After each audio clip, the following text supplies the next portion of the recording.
تازہ ترین ویڈیوز کے لیے چینل کو سبسکرائب کر کے بیل آئیکن اور آل نوٹیفیکیشن پر کلک کریں تاکہ آپ کو ملے ہر خبر سب سے پہلے۔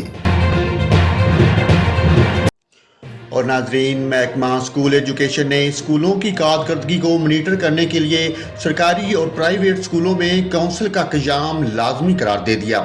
محکمہ اسکول ایجوکیشن کے مطابق اسکول کونسل 7 ممبران پر مشتمل ہوگی۔ پرنسپل اسکول کونسل کا چیئرمین ہوگا۔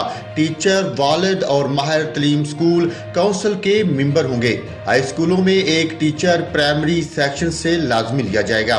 ایک ممبر سیکرٹری ایجوکیشن خود یا ان کی ہدایت پر بنایا جائے گا۔ ایک ممبر ڈسٹرکٹ ایجوکیشن اتھارٹی کی جانب سے لگایا جائے گا۔ اسکول کونسل کا انتخاب 2 سال کے لیے کیا جائے گا۔ اسکول کونسل کی میٹنگ کا انعقاد ہر ماہ کروانا لازمی ہوگا۔ شکایات باکس اسکول کے مرکزی گیٹ پر لگایا جائے گا۔ تمام شکایات اسکول کونسل کے ممبران کے سامنے کھولی جائیں گی۔